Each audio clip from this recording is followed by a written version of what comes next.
സാന്റാമരിയയ്ക്ക് സംഭവിച്ചത്. എല്ലാവർക്കും നമസ്കാരം. കഴിഞ്ഞ ഒരു വർഷം മുമ്പ് സോഷ്യൽ മീഡിയയിൽ വൈറലായ സാന്റാമരിയയുടെ വീടിന് മുമ്പിലാണ് ഞാനിപ്പോൾ നിൽക്കുന്നത്. സാന്റാമരിയ ആരാണെന്ന് നിങ്ങൾക്ക് മനസ്സിലായി കാണുമല്ലോ. കൊല്ലം ഇരവിപുരത്ത് താമസിക്കുന്ന ഒരു മെഴുകുതിരി വിൽപ്പനയുമായി നടന്ന റോഡിലൂടെ മെഴുകുതിരി വിറ്റുകൊണ്ട് നടന്നിരുന്ന പാവം പെൺകുട്ടി. അവളുടെ ഒരു അവസ്ഥ കണ്ടുകൊണ്ട് നമ്മുടെ വ്യവസായ പ്രമുഖനായ ബോച്ചെ അദ്ദേഹം വരികയും ബോച്ചെ ടീ വിൽപ്പനയുടെ ഒരു ഫ്രാഞ്ചൈസി ഇവിടെ തുടങ്ങുകയൊക്കെ ചെയ്യുകയുണ്ടായി.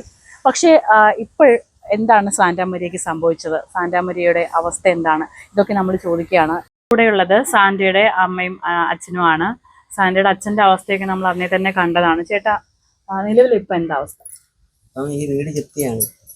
എൻ്റെ രണ്ടാമത്തെ പെങ്ങള് ഇത് 8 ലക്ഷം രൂപയ്ക്ക് ലോൺ വെച്ചിട്ട് പോയിരിക്കുക. എന്തിന്റെ ആവശ്യത്തിനായിരുന്നു? അവര് മോനെ വെളിയിൽ വിടാനാന്ന് പറഞ്ഞിട്ടുണ്ടായിരുന്നു അമ്മയുടെ അടുത്ത് വന്ന് പറഞ്ഞത്. അത് 3 ലക്ഷം രൂപ എന്നാ പറഞ്ഞത്. 3 ലക്ഷം രൂപ വേണം നമ്മുടെ അടുത്ത് ആവശ്യപ്പെട്ടപ്പോഴത്തേക്ക് അമ്മ പറഞ്ഞ എൻ്റെ പൈസ ഒന്നും ഇല്ലെന്ന് പറഞ്ഞു. അന്നേരം അവള് പറഞ്ഞ് അങ്ങനെയാണെങ്കിൽ വസ്തു ലോൺ വെച്ചിട്ട് എനിക്ക് താ, ഞാൻ പെട്ടെന്ന് ലോൺ അടച്ച് പ്രമാണം എടുത്തു തരാമെന്ന് പറഞ്ഞു. അങ്ങനെയാണ് അമ്മ ഞങ്ങളുടെ അടുത്തൊക്കെ ചോദിച്ചു ഇങ്ങനെ വന്ന് പറയുന്നത്. ഞങ്ങൾ പറഞ്ഞ് എന്നാ വെളി വിടാനല്ലേ നമുക്ക് കൊടുക്കാന്ന് പറഞ്ഞു. അങ്ങനെയാണ്. ഇത് എത്ര നാള് മുമ്പാണ് വെച്ചത്? ഒരു വർഷത്തിലധികമാവും. ഇതിപ്പം 2016 വെച്ചതാ. 16 വെച്ചതാണ്. ഇപ്പൊ ജപ്തിയായി. അന്ന് വെക്കുമ്പോൾ ഉള്ള എന്തെങ്കിലും ടേംസ് ഉണ്ടായിരുന്നു? ഉടനെ എടുത്തു തരാം അങ്ങനെ എന്തെങ്കിലും പറഞ്ഞു? ഉടനെ എടുത്തു തരാന്ന് പറഞ്ഞായിരുന്നു. ഇപ്പൊ നിങ്ങളുമായിട്ട് അത്ര സൗഹൃദത്തിലല്ലേ? അവര് എവിടെ ഉണ്ടെന്ന് അറിയത്തില്ല. അറിയില്ല. ഒളിവിലാണ്.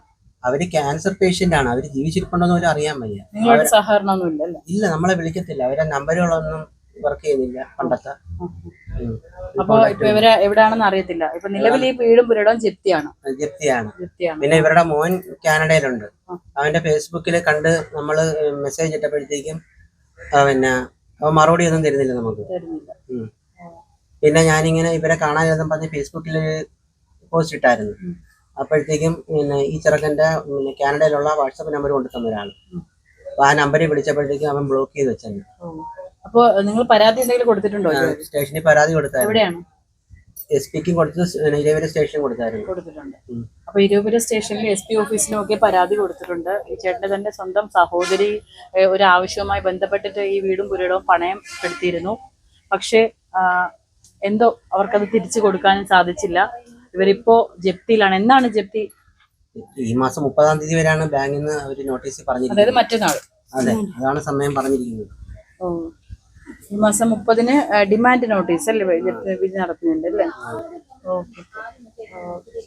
ഇവിടെ നമ്മളെല്ലാവരും ഒരു സമയത്ത് സോഷ്യൽ മീഡിയയിലൂടെ കണ്ടിരുന്ന വൈറലായ ഒരു പെൺകുട്ടി സാന്റാമരിയ കൊച്ചുകുട്ടിയാണ്. അവളുടെ അവസ്ഥ കണ്ടുകൊണ്ട് അവൾക്ക് വേണ്ടി ഒരു സഹായം എന്നോണമാണ് ഈ ഒരു സ്റ്റാള് ബോച്ചെ ഇട്ട് കൊടുത്തതും. പക്ഷെ ആ കച്ചവടങ്ങളും ഒക്കെ ഇപ്പൊ തന്നെ നടക്കുന്നില്ല. അത് വലിയ സങ്കടം. കാരണം തൊട്ട് മുന്നേ ഒരു സെമിത്തേരി ഉണ്ട്.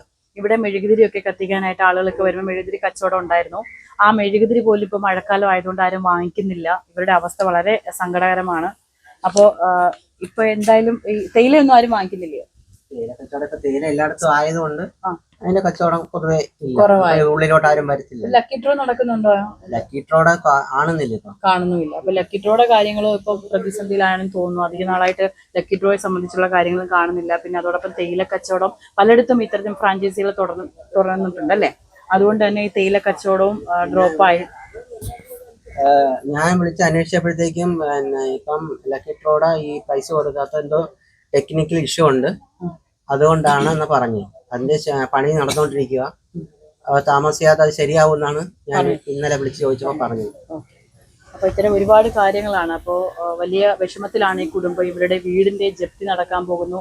അപ്പോൾ ഒരിക്കൽ ഈ കുട്ടി ഒരുപാട് പ്രതീക്ഷയോട് കൂടി തന്നെയായിരുന്നു ഈ ഒരു പ്രസ്ഥാനം തുടങ്ങി വെച്ചതെങ്കിലും അതൊന്നും തന്നെ കംപ്ലീറ്റ് ചെയ്യാൻ പറ്റാതെ പോയി. ഈ ഒരു അവസ്ഥയിൽ ഇപ്പോൾ അവരെത്തി നിൽക്കുകയാണ്.